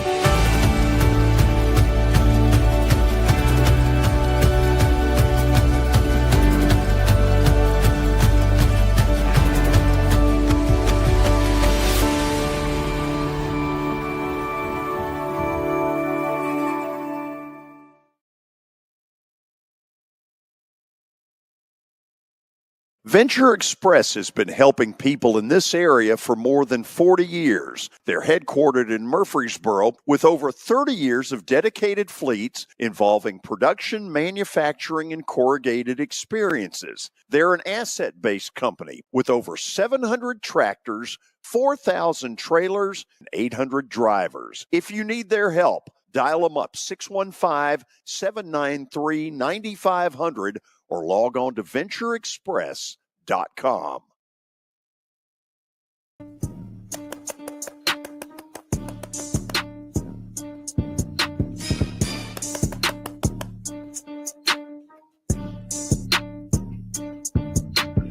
We are back tomorrow. A lot of trade deadline stuff in baseball. It'll be interesting to see.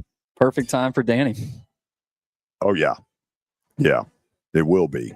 So we're about to head to the phones. Got a couple of lines still open. 615-553-0933. We'll start in Smyrna. Frank, what's shaking over there? The Braves sure as heck are not. I can tell you that. Yeah, George, you probably saw Daysbel Hernandez just blew another one in the 10th inning the other night, or I'm sorry, just a few minutes ago, rather. And the summer of my discontent, along with yours, just rolls on. And yes, the good news is Jared Kelnick's back on the active roster with his .217 batting average. Woo, that'll be big. I can't wait to go to Truist Park to the Brewers series next week, just because I now am sitting on tickets for the remainder of the season that I could give them away if I stood at the corner of the highway in Atlanta or Nashville, you know. So I'm going to go, but Jared Kelnick, yes. The good news is, at least Acuna, it's a grade 1 calf strain, and not an Achilles injury.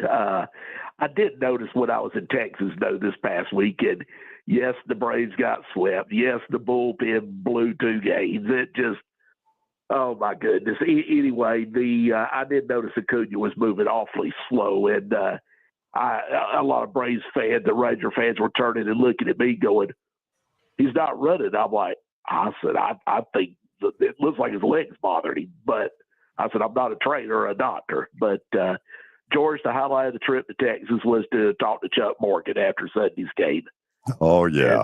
And, I told him hello, and he said he's going to try to get in touch with you here soon. So is what he said. It's just a pleasure to talk to him. You know, it's just the Braves are get new pitchers in by the day, and I just don't think it's going to matter. This season's, like I've said, season's just it's lost, and it cannot end soon enough. I think Kelly will appreciate this. this team's going to win less than 70.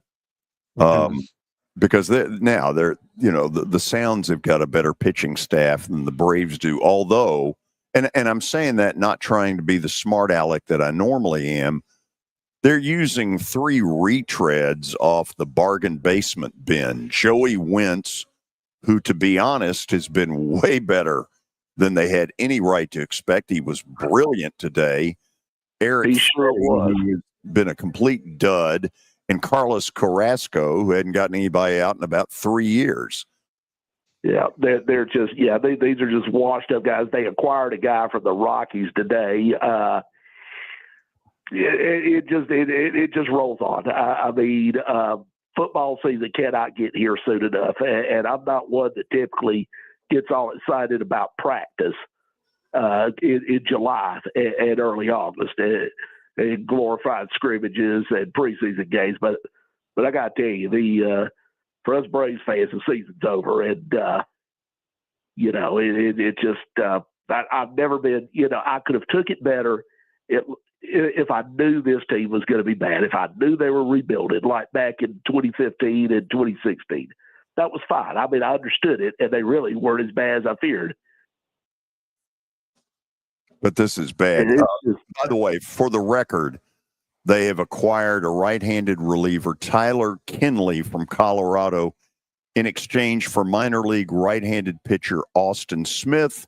Right-handed reliever Enyel De Los Santos was designated for assignment, which means God. Done. Get him out. Enyel. Let's see. Y'all are tough, man. And Days Bell needs to go, and Bryce Elder needs to go too, because on Sunday afternoon, George, Kelly, and Billy, if you'd have been sitting with me, you could have hit Bryce Elder Sunday. I could have hit him. I mean, I was sitting right by the whole plate in Arlington. He's up there throwing gopher balls to the Rangers. It just, oh my goodness, yeah. So I don't know. I was a bit. Kelly, I'll just say this to you. I'm going to call. We're going to talk some football here soon, because I've run out of. There's only 1,001 ways you could say the Braves are horrible this year. It's just time to bag it and move on to football season. But it's the summer of discontent. Let's just drop it there. Can we drop it? Yeah, let's do. Hey, I think we're going to drop it. Football questions forthcoming from. Going forward, more or less, unless the Braves actually shock me and do something. But this will be big. Hey, I got to run. It'll be huge. I appreciate you guys. Everybody have a great night and stay cool. It's a little warm outside. You're telling me. Let's go to Dave in Nashville. Dave, what do you got for us? Yes, I got an NFL question. How many quarterbacks are you allowed to keep on the team when the season starts? I mean, you can keep as many as you want, but normally it's 3. But now teams are kind of going to 2. I mean, because I remember when Tom Brady was in New England, they kept 3, and then they put somebody on the practice squad. So if you want to put them on the practice squad, you can keep as many as you want. But really, you got 3. But nowadays, some people are going to 2. So they can have an extra roster spot on game day, because on game day all you can dress out is 53 guys, and the third guy is he's not up on the roster. I don't even know what they call it, but it's a different deal. But yeah, it's 3. One of the really interesting to watch is Cleveland. There are a lot of people. They've got about 5. Excuse me. Yeah, Cleveland's got about 5 quarterbacks at least right now. A lot of people are saying Shedeur Sanders could be the odd man out there. There are a lot of people who believe Kenny Pickett ends up as the Titans' backup quarterback. Now, whether that's true or not, who knows? But if Pickett doesn't beat out from Baltimore, the old guy, Flacco, if he doesn't beat out Flacco, who's to say it might not be true? I wouldn't hate that. Somebody on the Browns team, the quarterback, they have to get the pink slip, don't they? Yeah, because it's Flacco, Kenny Pickett, Shedeur Sanders, Dylan Gabriel. Yeah, but Watson has been placed on the we won't see him this year list. Oh, is that right? I didn't know Oh, that. yeah. I have Yeah. not seen that. Really? That's long Okay. since been done. Yeah. There you go. Right. Thank you, George. Thank you, Dave. Thank you. George, but we're still paying you. Oh, A lot. Good gracious. we're paying out the butt. Absolutely. Tony in Nolensville, you're next up. Welcome. Good afternoon, gentlemen, all three of you. George, yesterday you were up there at Middle and seeing their new facilities. They do, ironically, and today you were talking about Gerald Harrison going to Marshall. Those two schools, Austin P opens up at Middle this year on the football schedule. Right. It's Middle's home opener, and it renews, Kelly, the old rivalry between the Governors and the Blue Raiders. So it's I will be at that game. I'm going to go to it, and it's going to be fun to see. And with Austin P being on the upward swing and Derek Mason trying to bring the Blue Raiders back around, I think it could be a pretty interesting game between a good FCS stew and Middle. So it's going to be something. And if Austin P was to knock off Middle, Kelly and George, what do y'all think it's going to do to Derek with his situation there? That won't be good, Tony. Let's just say that. No, but it would be awfully early. I mean, he's been there just over a year. By the way, let me say this. That facility is beautiful. After the show last night, they had a big dinner for a group of invited people. At the top of that facility is sort of a stadium club looking down on that end zone. Beautiful. It's nice. Man, is it nice. That is pretty. That is going to be nice. I'm looking forward to seeing what it does look like when I go up there. Kelly, you think you'll be there at the home opener at Middle and Apsu? Well, here's the deal, Tony. I will probably be in Valdosta. That's where my son. I mean, I can't. Right. I won't be able to be at games this year, man. I'm. It'll be a couple of years before if I go back. I mean, it'll be a couple of years before I get to go to Middle games. I understand that, but a lot of these schools were playing Thursday night games. Some of your FCS schools, and that was and some of your mid majors. So, guys, George, you were talking about who might be a good AD. First name popped in my mind. I don't know if he'd be a good fit at Austin Peay if he even wanted. Would be Mark Elliott.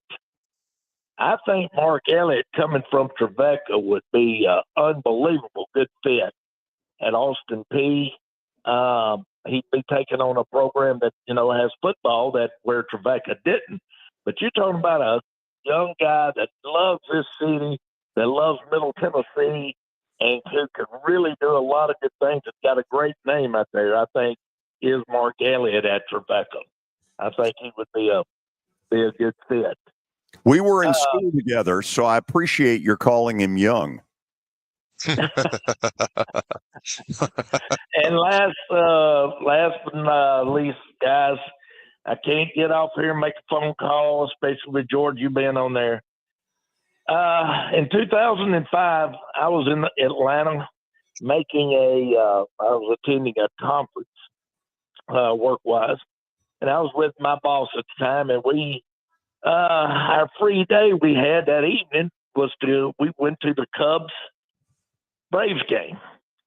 And as we got there early, got us a good parking spot, and we're coming around the backside of the stadium. And George, I looked up and I told Bill, I said, Bill, you know who this is walking towards us with his family? He said, I have no idea. Ryan Sandberg. Oh, it was wow. Ryan Sandberg and his family. He had just been inducted into the Hall of Fame about a week before. Right. Stopped him on the sidewalk. I happened to have a Cubs hat and a Cubs shirt on. And we had a good little conversation. And, just brief, 2 or 3 minutes. He was glad to see me. Of all times, I did not get a picture. But I did sit there, shook his hand, met him, talked to him. Coming forward here about 5 or 6 years ago, my wife and I go to a Cubs game, and lo and behold, we're sitting right below his suite at Wrigley. Met him out on the concourse and got a picture with him. And but it was great to see him. Sadly, we lost a guy that played the game with class, I think integrity, a lot of grit. He ended up being an ambassador for baseball and for Chicago, and just a true icon and legend. And I think Rhino he touched and checked all the boxes for all the fans and everybody out there. And I had to say that. Sadly, we lost Rhino. And in the entertainment business, another great one, we lost guys we don't ever talk about it on here. But in the entertainment business and the wrestling world, losing Hulk Hogan. Yeah. You talk about a figure that absolutely turned that sport and entertainment group of people. He was the face of WWE for a long, long time. And, of course, your NFL players, Kelly, a lot of them go to those WWE matches. A lot of them. They Hey, do. Tony, Guys, I I'm going to let gotta you go. George, whatever you're doing rest of the week, enjoy yourself. Have a good time. I'm sure these two cats right here can hold the fort down. If they don't, you call me and let me know what's going on. I'll shoot you a text or a screenshot and see if we're out of line or so. Baby. I love it. Guys. Thank you. We'll go to the break on that. I want to ask Kevin and Eric and Raj to hang with us. We'll get to your phone calls next on 94.9 The Fan. When I got my first car, my dad told me, keep the gas tank full and my number on speed dial. Now parents are telling their kids, save 615-242-9000 just in case. I'm Blair Durham. If you or someone you love is in a wreck, call us. We're here to get you the money you deserve.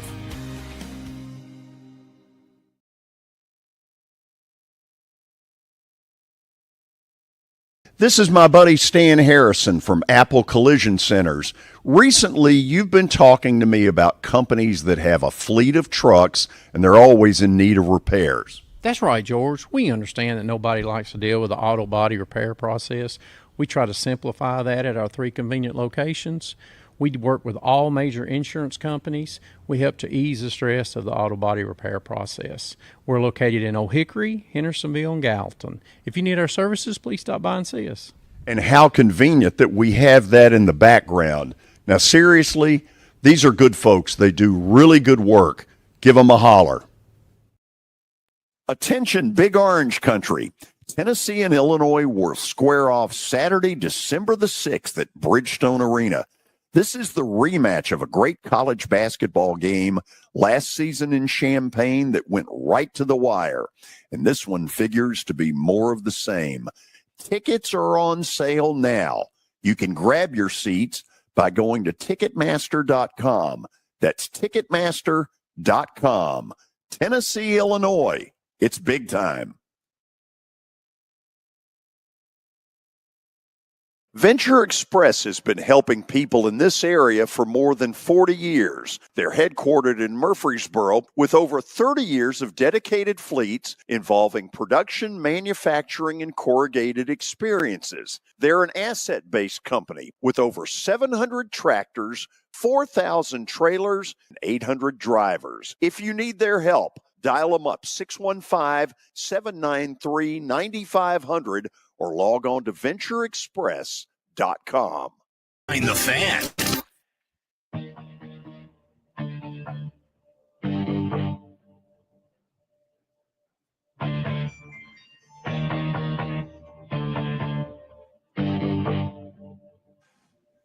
We have NFL preseason football tomorrow night. You think it'll be a little warm in Canton? Woo. Yes. Crazy. The 2 teams are the Chargers and the Lions. I think that's right. Either way, I won't be watching. Why not, George?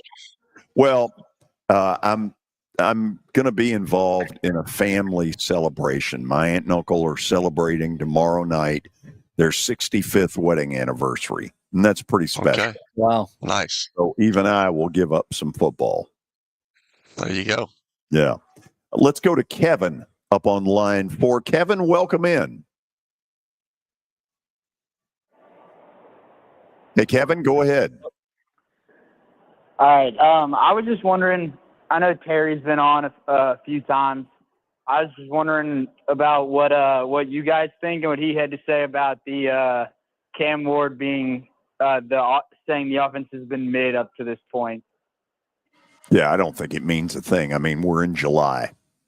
Tell me this in September, but in July, I'm not going to worry about it. Yeah, he's a rookie, Kevin. He's going to have ups and downs. He's going to have bad days. It's how he comes back after that. It seems like it's not concerning him. All those balls were batted too today, is what Terry said. So that stuff's going to happen. I don't think people can get overly crazy about that. It's just the ups and downs of being a rookie QB in the National Football League, which is tough. Now, do you think that he'll have a better season than what Caleb Williams showed us last season? I mean, I don't know. An interesting comparison.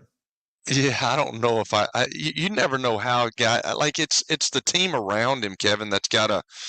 He can't do it himself. There's not many John Elways. I always use John Elway as the guy that I go to because John Elway carried a couple of teams to the Super Bowl, and then he got there and they weren't good enough to win because he didn't have the supporting cast around him. But in the National Football League nowadays, you have to have guys around you. I think they still got some spots to fill, and I don't know if that's coming this year, but I like him. I want every quarterback to do good until you show me that you can't, and then you got to move on. But it's early. It's early. Let's give him some time. Okay, give this. Do you believe Caleb Williams under Ben Johnson, the former Lions offensive coordinator, is now the Bears head coach? Do you think Caleb Williams takes a huge step forward? I don't know about a huge step, but I think he does take a step forward because here's the deal. You might not like Caleb Williams, but the guy can play, and he's athletic. They've got to give him – he found out last year he got humbled because he found out that he can't use his athleticism to get away from people like he did in college. It's just not going to work in the National Football League, and I think Ben Johnson is a huge upgrade for them, and I think he's a quarterback-friendly guy, obviously being an offensive coordinator. So I do think he'll take a jump. I just don't know how big. Okay. Kevin, appreciate the call. Let's go to Eric on line 5. Eric, what's going on? First of all, George, congratulations to your aunt and uncle. I had a couple I knew that this past weekend celebrated their 45th wedding anniversary, so that's something that's real neat to hear about stuff like that. Oh yeah, it's I'm really happy for them. They're both in remarkably good health, and that's the most important thing. Yeah. Hey, George, also one real quick about the last call about Cam Ward. I think a lot of people, Titans fans, of course, I don't see it happening. Kind of hope that he's going to play like Jake Daniels did last year. I don't think that's going to happen, but wouldn't that be nice if something like that did? But, George, a couple of things I want to talk about. First of all, I saw where, of course, the Reds made a trade and got third baseman for the Pirates. How much is going to help them, I don't know. I still think the Reds, they might be a wild card team at best, but I don't think they're going to catch the Cubs or the Brewers for the division. But I still think they're probably a year or two away. But now, of course, I'm hoping they win tonight so they don't get swept by the Dodgers. They so far haven't been swept by a team, but with the Dodgers, that streak may come to an end. And, of course, I saw where they play a 4-game series starting tomorrow against the Braves. So a little bit nervous about that, even though they're, I think, Braves are out of it. Still, Braves is a talented, dangerous team, and the Reds at times have been inconsistent. So hopefully, they'll do okay. But two kind of things, George and Tony kind of mentioned it, and I was going to mention that one other thing that we probably haven't talked about much about Pastor Brian Sandberg. And I'm not a Cubs fan, George, but I would say probably Chicago, he's probably the third most impactful person with the Cubs behind Mr. Cub, Ernie Banks, and Harry Carey. Just what I think he meant to that city, George, and especially that year '84 when long-suffering Cubs fans, they made the playoffs, and it made those who had been long-suffering Cubs fans happy, and especially the way he played, and also brought probably a new generation of Cubs fans. People may have not have necessarily been Cubs fans, but latched onto that team. So that was so meaningful and impactful for that city, and I'm glad he was around when they won the World Series a few years ago. And George, the last thing, George, like I said, I don't know if you touched on this and probably haven't talked about this. You hate to bring up just the horrible story, but that whole horrible situation that happened in New York the other day where a guy apparently was trying to find the NFL offices and apparently got on the wrong elevator. And I guess the NFL now has taken, sort of security measures and steps to try and prevent something like that happening again. But it's just so sad nowadays when you have stuff like that happen, and also all these situations where it's athletes or entertainers having their homes targeted and broken into when these guys are out on the road, or celebrities out on the road. It's just a real shame that we've gotten to this type of time where stuff like that happens. Well, George, I'll get off and let you get some other callers. Y'all take care, and we'll talk to you soon. Yeah, the NFL story, thank you, Eric, is really sad. On the Reds, I believe that what's going on right now, they probably aren't going to make the playoffs, but under Terry Francona, because I think he's one of the 3 or 4 best managers in the game, he's going to teach that team how to win, Kelly, and in the next year or two, they're going to make the playoffs. Good manager, man. I've watched him from a distance for a long time, and he is a good manager. Been there, done that, Yes. Okay, final call, I guess, is down in El Paso, Texas. Raj, how'd you find out about us? Hello, George. How are you doing today, bud? I'm good, Raj. Thank you.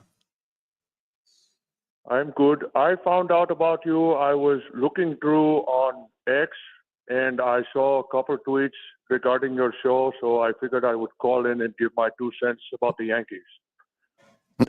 Okay. So my question for you is, with Aaron Judge going on the injured list very recently, do you think that the Yankees have a chance still to win the AL East division? Because the Blue Jays have been playing very well, and I think that the Yankees have a lot of problems without Aaron Judge, and they are not playing the most good baseball right now.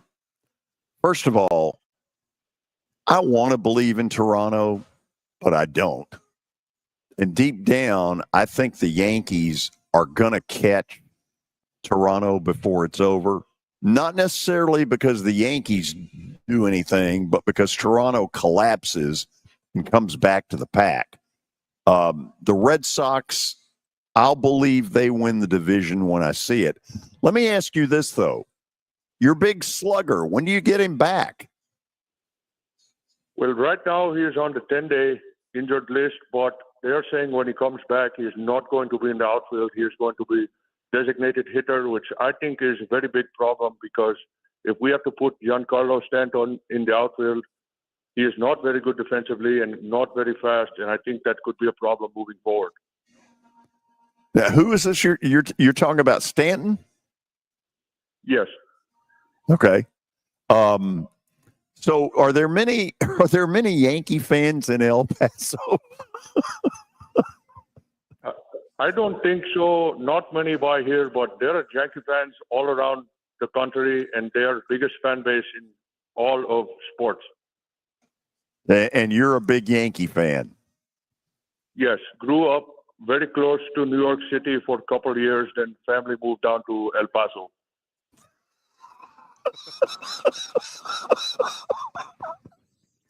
Why do I not believe this story? Oh, I'm Ron. not sure why you are laughing. I'm telling you the truth. I'm sure you are.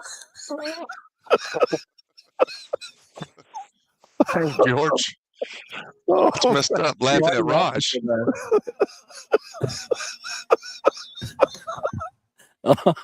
Whoever Raj is, that is hilarious. Raj is the man, absolutely. Raj, leave us with some prediction about the Yankees. I get hung up, which probably wasn't needed to happen. He was upset that you were laughing at him, George. Way to go. Way to just totally ruin one of our callers. I know. What can I tell you? Okay, after the break, Plaster Bet of the Day, which has established a new high for the year with some great stuff. I've got 2 more winners coming. You'll hear them next on 94.9 The Fan. Tonight, your Nashville Sounds continue their 6-game series in Scranton Wilkes-Barre. Pre-game at 5:20. Your sports live here on 94.9 The Fan and the Game Nashville app. Laundry piling up? Make it easier with the latest washers and dryers from Electronic Express. We carry top brands like LG, Samsung, Speed Queen, Whirlpool, and GE. So whether you need an all-in-one unit, stacked unit, front load, or top load, we've got that. With free delivery, the guaranteed lowest prices, and up to 24 months free financing, upgrading your laundry room has never been easier. Find your perfect setup in-store or online, only at Electronic Express. We've got that. Willie Donick here for Pella Windows and Doors of Nashville. If you're in the market for new windows or doors, here's a few reasons to choose Pella of Nashville. The new brand awareness report is in, and Pella Windows and Doors is number one for improving the value of the home, number one for the most trusted, and number one for most recommended by others. Those are pretty high marks. I highly recommend choosing the experts at Pella Windows and Doors of Nashville. It's simple. Visit PellaNashville.com for more information. Best Friends Animal Society is working to ensure that every dog and cat in the country has a safe place to call home.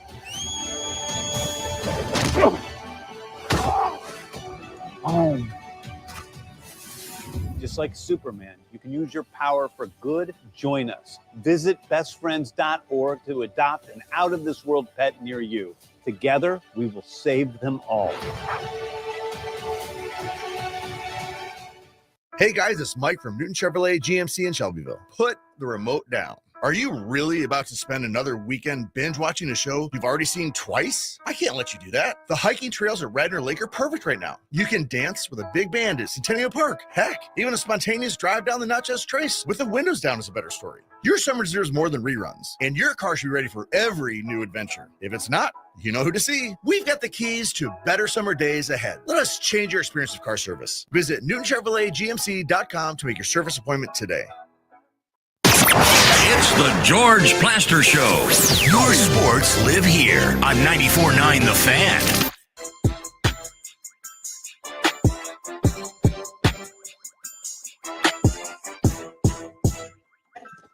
Final segment on a Wednesday. Time now for Bet of the Day, brought to you by Bart Durham Injury Law. We take a look at what happened last night. Got a couple of wins. Or was it just one? It was two. Don't shortchange me. Okay. Yeah, it was 13-10, Billy. You're like 22 years old, dude. Is your mind going or so, what? I mean, I remembered it was 13-10 yesterday. Okay, well, good for you. Somebody, good gracious, dude. You're the one that does it. Yeah, that's on me. That's my bad. That's very. So I've regained my composure after talking to Raj from El Paso. And so we've got two winners for you for tonight. Unfortunately for Eric, we're going with the Dodgers. Ohtani is pitching, and with each passing appearance, he appears to be getting stronger and stronger. This will be a tough one for the Reds to win. I'm going Ohtani and the Dodgers on the road in Cincinnati against the Reds. Item number two. An emerging, really good young pitcher, Brian Wu from the Seattle Mariners. He just keeps getting better and better. And tonight, he's going up. Now, you see where we put Oakland on there. Nobody calls them Oakland anymore. They just call them the A's. Anyway, whatever the case, we're taking Seattle. We're going to get ourselves two wins tonight, Kelly. Good luck, George. You know, as always. Kelly, yes, I know you're rooting for me. Look, I will miss you terribly over the next couple of days. Is that right? Yes, as I drive to the west, I'll be saying, "Dadgum, I miss Kelly." No, and that is, and when you say that, George, that's as phony as you're acting right now. That's phony. You know that. Very phony. Be careful. Have a good time. Thank you, Billy. Absolutely, George. Try to behave. I will behave. You behave. I don't want any calls from Tony that you all have not carried on the standard. I'm gonna try to get Raj to call back in from El Paso. Yeah. Okay. Well, I'll look forward to that. Y'all behave. I'll see everybody back here on Monday. Remember, tomorrow we have NFL preseason football. That'll be big. Woo! That'll be a sleeper. Big time. This is 94.9 The Fan.